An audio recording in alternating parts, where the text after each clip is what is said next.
All right, welcome back to the Karsch and Anderson program. Gator and Kang with you today. Taking your calls and texts at 248-539-9797. We are asking a question about the Tigers and in which player do you think is the one that really is the key in the second half of the season, and also which team in the American League do you think will present the biggest challenge to the Tigers? Those are two kind of different things, but want to ask them at the same time. Also, let's see, we got some response on Twitch from I Love Pink 50s. It says, we do need a bat. LOL. I'm not counting on Zach McKinstry in the playoffs. What are we talking about? And then it's got the laughing, crying emoji. I love that part. What are we talking about?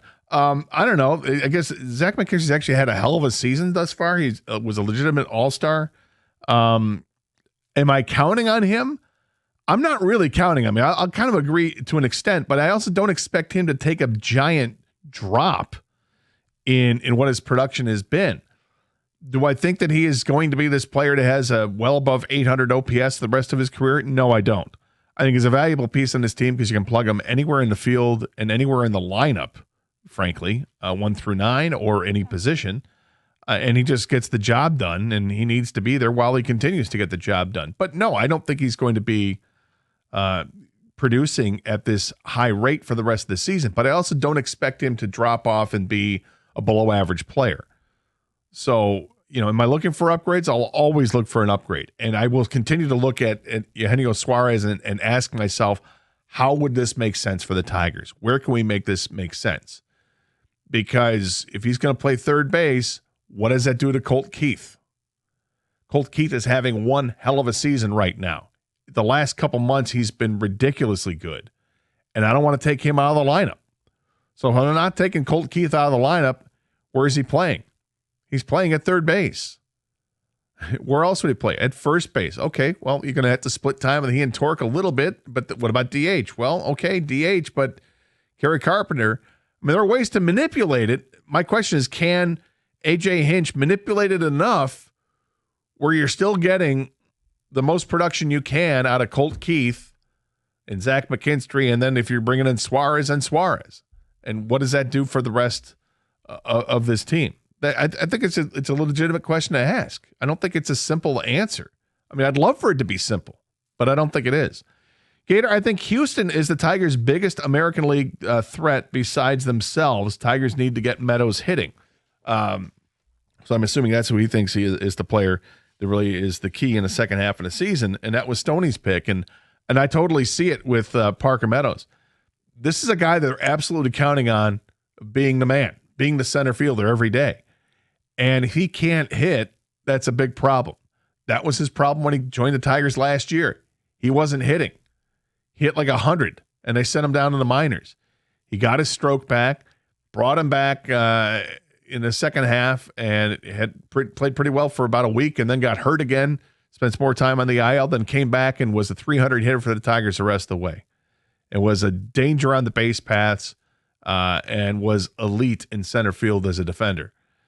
That's the guy I want back. And maybe he's not that player. Maybe he doesn't have that in him. But I watch him play, and I'm thinking, he's got all the talent, man.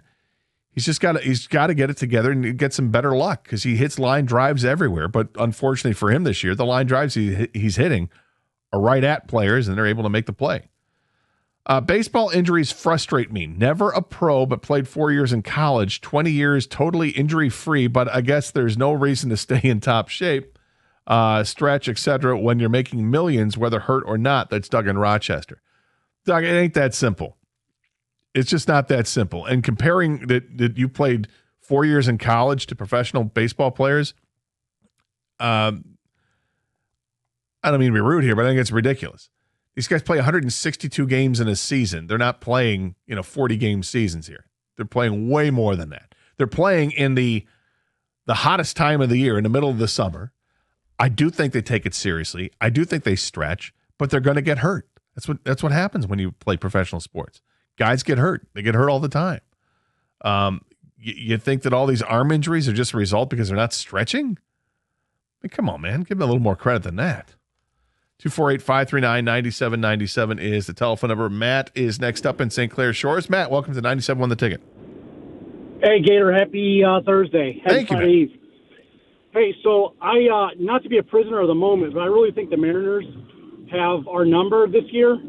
They have 2 of Scooble's 3 losses, and if the playoffs started tomorrow, they would be our first out. So there's so many kind of examples of just one team having your number, and even though that you're having a great season, you just can't shake them. And I kind of feel like that's what we have with the Mariners. I really think we need a bat more than an arm, and I know it's kind of counterintuitive, but when we score less than 4 runs as a team, we have a very sub-500 record.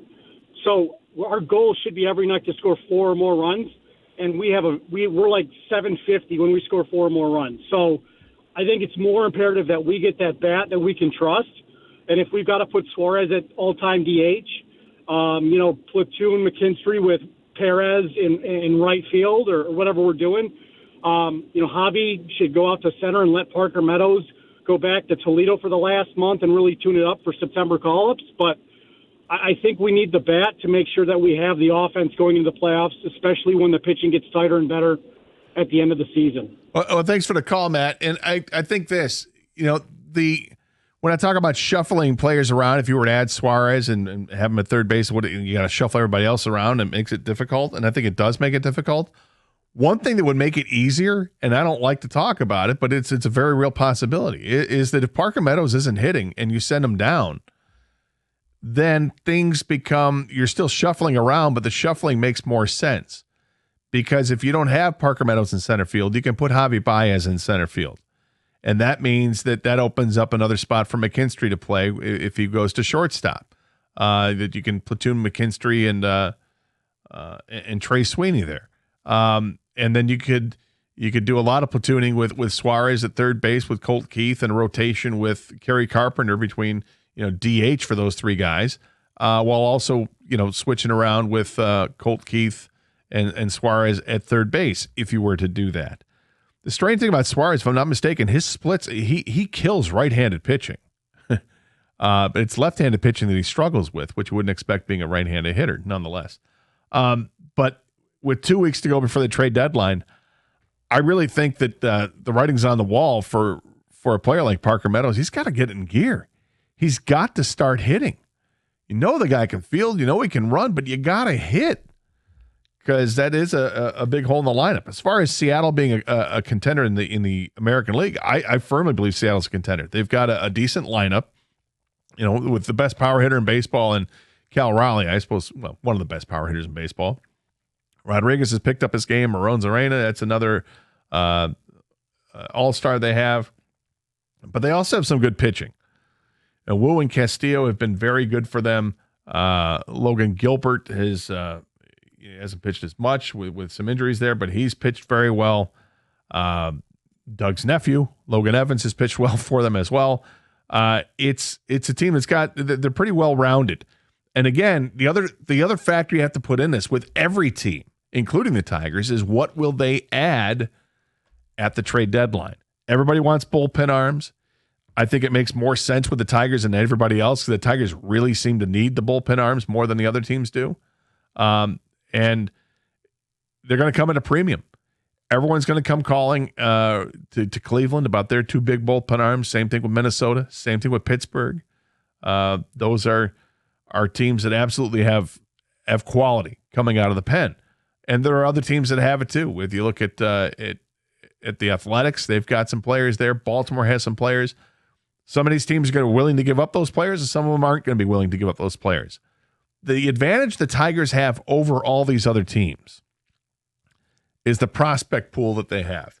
They have some of the best prospects in all of baseball. In fact, Kevin McGonigal was just named the number 1 prospect in all of baseball by Baseball Prospectus. Not that I think the Tigers are going to part with Kevin McGonigal, but they do have a handful, literally a handful or more, of top 100 prospects in all of baseball. So they could make a big splash in some form or fashion to acquire players. Now, would you do that to acquire a bullpen arm? It depends on the bullpen arm, how good that arm is and how many years you have in control to acquire someone like that. Otherwise, you'd think you can get by with maybe your second tier of prospects, which are still really, really good prospects. 248-539-9797. This is 97.1 The Ticket.